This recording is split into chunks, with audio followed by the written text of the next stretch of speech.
खुलुमबाय प्रमद बर' बिथांखौ राज्य सभानि एमपि केन्डिडेट जानायखौ लानानै बिटिसिनि चिफ हाग्रामा महिलारी बिथाङा बुंदोंदि प्रमद बर' बिथाङा गावनि अनगायै इउपिपिएल पार्टिनि गुबुन लिडारफोरनो राज्य सभानि एमपि जानो खाबुखौ होनो नांगौमोन होननानै हाग्रामा महिलारी बिथाङा बुंदों, नाथाय होआसै। आरो लोगोसे हाग्रामा महिलारी बिथाङा बुंदोंदि प्रमद बर' बिथाङा इउपिपिएल पार्टिनि एमएलएफोरनि सायाव गोसो होआखै। मानोना गोसो होनायमोनब्ला प्रमद बर' बिथाङा एमपि जानाय नङामोन, नाथाय इउपिपिएल पार्टिनि एमएलएफोरखौ एमपि जानो सुबिदा होगौमोन होननानै हाग्रामा महिलारी बिथाङा बुंदों। आरो लोगोसे हाग्रामा बिथाङा बुंदोंदि बिपिएफ पार्टिनि 3 एमएलएफोरा प्रमद बर' बिथांनो भट होबाबो होआबाबो जेबो मुलाम्फा गैया एबा समानसो होननानै हाग्रामा महिलारी बिथाङा बुंदों। आरो लोगोसे बिथाङा बुंदोंदि प्रमद बर' बिथाङा बिपिएफ पार्टिनि एमएलएफोरनो भट होनायनि मुङै रां होयोब्ला मोजां जागौमोन होननानै हाग्रामा महिलारी बिथाङा बुंनो नागिरदों, नाथाय प्रमद बर' बिथाङा रां होआ होननानै हाग्रामा महिलारी बिथाङा बुंदों। बे हिसाबै नायोब्ला 3 बिपिएफ पार्टिनि एमएलएफोरा प्रमद बर' बिथांनो भट होगोन ना होआ बेखौ जों उनावसो मिथिसिगोन। बिपिएफ पार्टिनि 3 एमएलएफोरा चरण बर', रबिराम नार्जारी आरो दुर्गा दास बर'। सासे राज्य सभानि एमपिआ दानाव 2,86,000 रां मोनो आरो गोबां फेसिलिटिसफोरखौबो मोननो हायो। आरो लोगोसे राज्य सभानि एमपिनि टार्मसआ 6 बोसोर। एमपिफोरनो रायजोनि खामानि मावनो बोसोराव 5 कौटि रां होनाय जायो। 6 बोसोराव 30 कौटि रां मोनो होननानै जोङो मिथिनो मोन्दों। आरो राज्य सभानि एमपिफोरा पेन्सनबो मोनो। बेबायदिनो प्रमद बर' बिथाङा राज्य सभानि एमपि जानो हायोब्ला बिथाङा दान मोनसेयावनो 2,86,000 बेथन मोनगोन आरो लोगोसे बिथाङा बोसोराव रायजोनि खामानि मावनो थाखाय 5 कौटिहै रां मोनबाय थागोन। 6 बोसोरनि थाखाय बिथाङा 5 कौटिहै रां मोनबाय थागोन आरो लोगोसे बिथांनि एमपि टार्मसआ जोबनायनि उनावनो बिथाङा पेन्सनबो मोननो हागोन। आसामाव आसाम बिधान सभानि इलेक्शन सफैनाय लोगो लोगोनो बिजेपि पार्टी आरो कंग्रेसनि गेजेराव गोबां दावहा जानायखौ नुनो मोन्दों।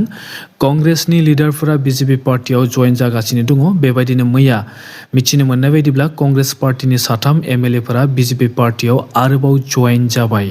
बिथांमोननि मुङा जाबाय कमलाइखा दे पुरकायास्ता, बसन्त दास आरो शक्तिकान्त दास। बिथांमोनाबो बिजेपि पार्टीआव फैबाय आरो गोबाङानो बिजेपि पार्टीआव फैनो नागिरदों, नाथाय कंग्रेसनि गासिबो लिडारफोरखौ एबा बांद्राय लिडारफोरखौ लाबोजोबोब्ला हिमन्त बिश्व शर्मा बिथाङा गावखौ बिजेपि पार्टीनिफ्राय खारनो गोनां जागोन होननानै बिथाङा बुंनानै लादों। बेनिखायनो फैनो नागिरोब्लाबो कंग्रेसनि गासैखौबो लाबोनो हानाय नङा होननानै हिमन्त बिश्व शर्मा बिथाङा बुंदों। कंग्रेस पार्टीआ बिधान सभानि फार्स्ट लिस्टखौ फोसावनायनि उनाव रायजो दलनिफ्रायबो फार्स्ट लिस्टआव गासै 11 जन केन्डिडेटफोरखौ मैया फोसावबाय होननानै जोङो मिथिनो मोन्दों। आसामनि साहा बिलाइखौ लानानै एबा साब्लाइखौ लानानै गोबां सावरायनायखौ नुनो मोन्दों। जोंनि आसामनि साब्लाइखौ लानानै टेनसन जानायखौ नुनो मोन्दों। मानोना दावहानि थाखाय आसामनि 100 मिलियन केजि साहाया रिक्सआव दङ। गुबुन हादराव गोबां दावहा जाबाय थादों, बेनिखायनो जोंनि आसामनि साहा एबा साब्लाइखौ गुबुन हादराव लांनाया जोबोद गोब्राब जानो हमदों होननानै जोङो मिथिनो मोन्दों। जोंनि आसामनि साहाखौ UAE आव लांनाय जायो, इराकआव लाङो, इरानाव लाङो, साउदी आरबियाव लाङो, आमेरिका हादोरावबो लाङो आरो बेनि अनगायैबो गुबुन गुबुन हादोरफोराव हरनाय जायो। गासै 25 खान हादोराव आसामनि साहाखौ दैथायहरनाय जायो। नाथाय जेराव दैथायहरो बेफोर हादोराव गोबां दावहा जादों। एक्सपर्ट खालामनो गोब्राब जादों आरो बेफोर हादोरफोराव मोनसे नेम बानायनायबो जादों। आसामनि केमिकेल होनाय साहाखौ बायनो नागिराखै एबा रिटार्न हरफाफिनदों होननानै जोङो मिथिनो मोन्दों। APSC एग्जामनि कचिं होग्राफोरखौ आसामनि chief minister doctor Himanta Biswa Sharma बिथाङा वार्निं होदों दि जायफोरा APSC एग्जामखौ पास खालामनानै ACS APS साख्रिखौ मोननो हाबाय, बिथांमोनखौ कचिं होग्राफोरा गावसोरनि कचिं सेन्टाराव फरायनानैसो पास खालामदों होननानै एडभार्टाइजमेन्टफोरखौ होयो आरो बेबायदिनो जायफोरा ACS APS जानो नागिरदों बिथांमोनखौ थगायनानै गावसोरनि कचिंआव जइन जाहोयो। बेबायदि फोसावनायखौ 1 सप्तानि गेजेरावनो उइथड्र खालामनो नांगौ होननानै हिमन्त बिश्व शर्मा बिथाङा कचिं सेन्टारफोरखौ खावलायदों एबा वार्निं होनायखौ जोङो नुनो मोन्दों। आमेरिका आरो इजराइलआ इरानजों दावहा नांगासिनो दङ। बे दावहायाव गोबां मानसिफ्रा थैनो गोनां जाबाय। इरान हादोराव सानबायाव गासै 1097 जन सुबुंफोरा थैनो गोनां जाबाय। बेनि मादावनो 165 जन हिन्जावसा उन्दै गथ'फोराबो थैनो गोनां जादों। आमेरिकानि 6 जन आर्मिफोराबो थैनो गोनां जाबाय आरो 18 जन आमेरिकानि आर्मिफ्रा जखम जानो गोनां जादों। आरो लोगोसे इजराइल हादरनिखौ नायोब्ला इजराइलनि 11 जन सुबुंफोरा थैनो गोनां जाबाय आरो बे दावहाखौ गिनानै इरान हादरनि 1 लाख सुबुंफोरा गुबुन गुबुन जायगाफोराव खारखोमाना थाहैगासिनो दङ होननानै जोङो मिथिनो मोन्दों। आरो लोगोसे मैया आमेरिका हादोरनि आर्मिफोरा इराननि जाहाजखौ गावनानै सनै खालामबाय, जायनि जाहोनाव 87 जन सुबुंफोरा थैनो गोनां जाबाय आरो 32 जनखौ रैखा खालामनो हाबाय होननानै जोङो मिथिनो मोन्दों। 60 जनखौ दासिमबो नागिरनानै मोनाखै। जाहाजाव गासै 180 जन नेभि मेम्बारफोर दङमोन। बिथांमोना इन्डिया हादोरनिफ्राय इरानाव थांबाय थादोंमोन।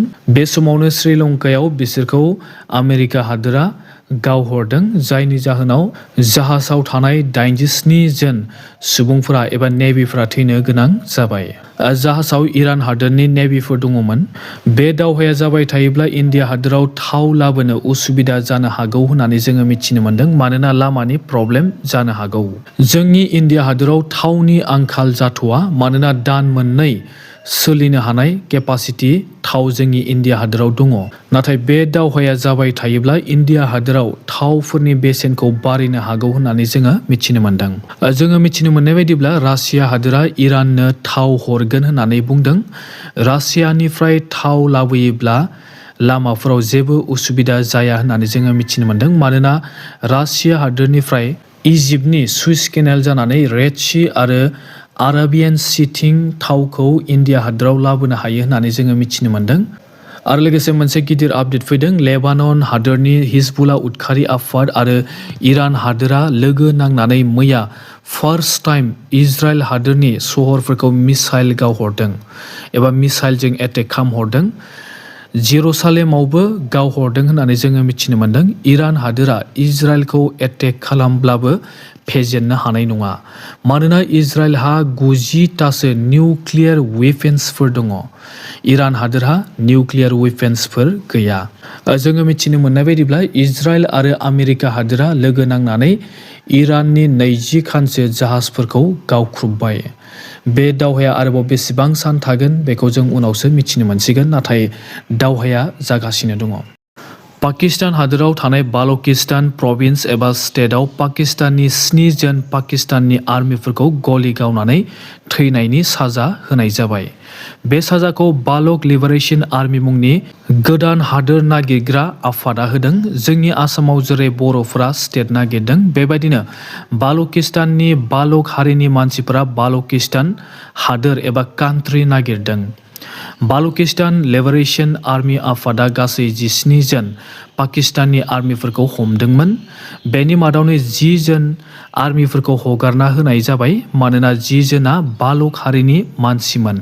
बालक लिबारेशन आर्मी आफादा गावसोरनि आफादनि केडारफोरखौ 17 जन हगारनो नांगौ होननानै पाकिस्तान सरकारखौ दाबिदोंमोन, नाथाय पाकिस्तान सरकारा गोसो होयिखाय 7 जन गुबुन हारिनि आर्मिफोरखौ गावथारबाय। जों दा नुनो मोन्दों बुहुमनि पावारफुल हादोर आमेरिका हादोर आरो रासिया हादोरा गुबुन गुबुन हादोरफोरजों दावहा नांगासिनो दङ।